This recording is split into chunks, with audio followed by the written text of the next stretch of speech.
Ganjaran hidup benar. Refleksi pagi 1317.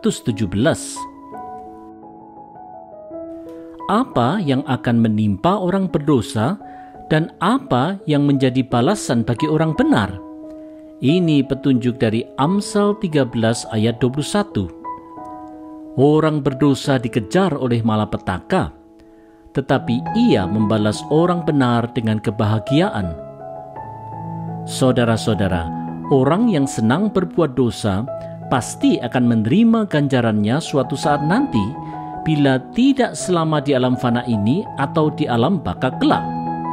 Orang yang jahat di mata Tuhan ini pastilah tidak akan terluput dari malapetaka, walaupun ia sekarang terlihat senang dan sejahtera. Tidak demikian dengan orang yang benar di mata Tuhan. Orang benar itu berkenan di hati Tuhan dan pasti akan mendapatkan ganjaran kebahagiaan suatu saat nanti, terlepas apakah sekarang ia mengalami penderitaan. Saudara-saudara, di dalam kehidupan di dunia ini, orang percaya diajak untuk mengarahkan pandangannya tidak hanya ke kenangan masa lalu dan ke situasi masa kini, tetapi terlebih lagi, imannya seharusnya dipancangkan ke pengharapan di masa depan. Karena Tuhan Allah hadir dan berkuasa di masa lalu, masa kini dan masa datang sampai selama-lamanya, sudah seharusnya lah orang percaya selalu bersyukur atas apa yang Tuhan sudah perbuat dan selalu belajar untuk hidup benar dengan selalu berpengharapan teguh kepada Tuhan dalam menyongsong masa depan. Meskipun selama di dunia ini orang percaya tidak akan pernah lepas dari penderitaan, marilah kita tetap percaya dan selalu bergantung kepada Tuhan. Berbahagialah kita.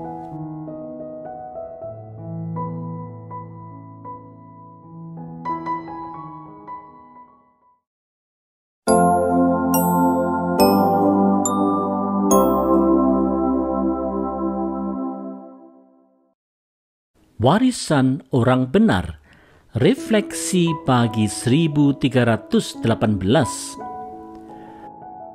Apa yang Tuhan akan anugerahkan bagi orang yang baik dan benar? Mari kita dengarkan petunjuk dari Amsal 13 ayat 22.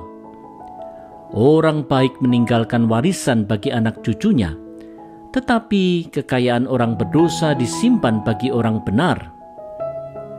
Saudara-saudara, di dalam anugerah Tuhan, orang yang berkenan di mata Tuhan akan meninggalkan warisan yang belum tentu berupa harta kekayaan, tetapi terlebih lagi warisan berupa kesaksian hidup yang inspiratif. Jejak langkah orang benar ini akan membawa anak cucunya untuk tetap hidup di dalam takut akan Tuhan dan tetap melayani Tuhan dengan setia. Inilah warisan terbesar yang dapat diwariskan oleh orang tua kepada anak cucunya, yang melebihi segala warisan harta apapun juga. Saudara-saudara, banyak orang berpikir untuk dapat meninggalkan warisan berupa harta kekayaan, baik uang, tanah, rumah, maupun emas permata bagi anak cucunya. Untuk mewujudkan mimpinya itu, seseorang tidaklah segan-segan untuk berbuat apapun juga, termasuk cara-cara jahat yang tentu tidak dikenan Tuhan. Korupsi, penipuan, penindasan, kekerasan, dan berbagai cara jahat lainnya tidak tabu dilakukan demi mengejar apa yang dicita-citakannya itu. Tetapi apa yang kemudian terjadi? Segala warisan harta yang didapatkan dengan cara jahat itu ternyata justru menimbulkan malapetaka dan tidaklah dapat dinikmati oleh anak cucunya.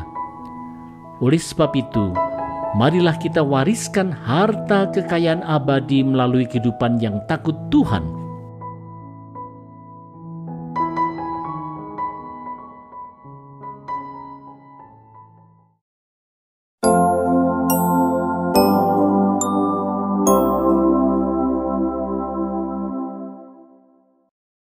Melawan ketidakadilan. Refleksi pagi 1319. Apa dampak ketidakadilan pada orang miskin? Mari kita lihat contoh yang disampaikan oleh Amsal 13 ayat 23. Tanah kosong dapat menghasilkan banyak makanan untuk orang miskin, tetapi ketidakadilan menyebabkan tanah itu tidak dikerjakan.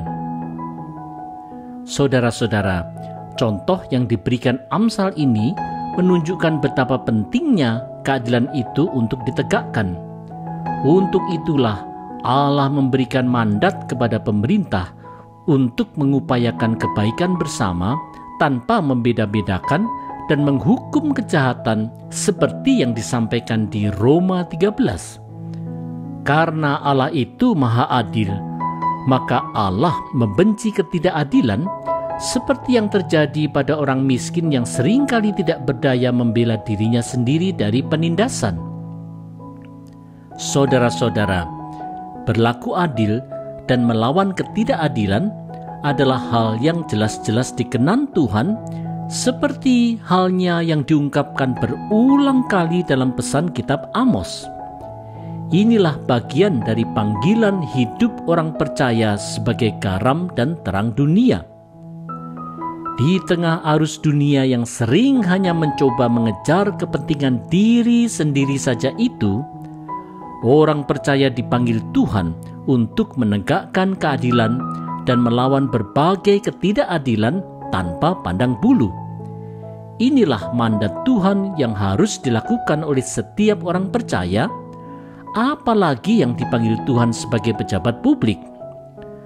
Marilah kita belajar setia untuk melakukannya, karena itulah yang berkenan di hati Tuhan. Walaupun sulit, kekuatan dari Tuhan pasti akan memampukan kita.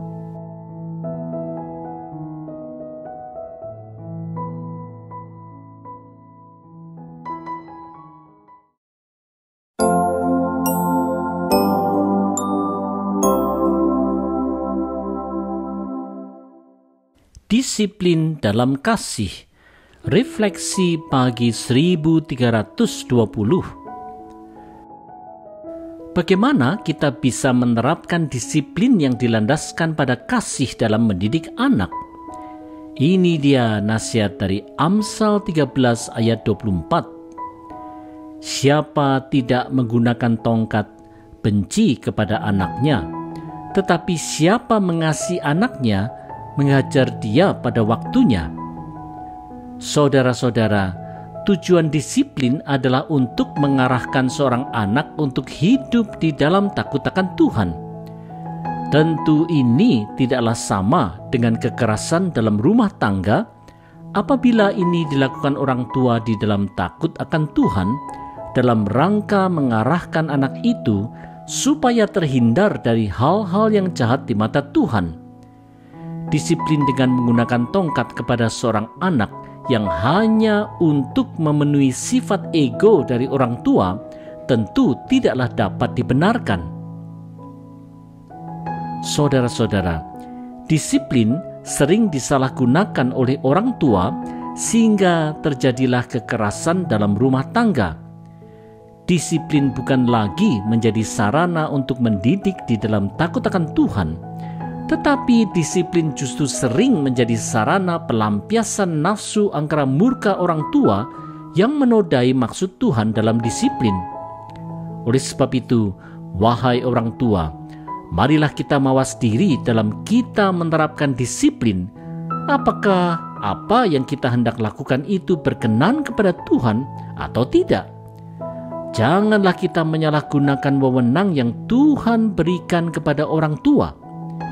Mari kita melakukan segala sesuatu di dalam takut akan Tuhan. Mari kita ingat bahwa orang tua pun harus mempertanggungjawabkan segala perbuatannya kepada Tuhan.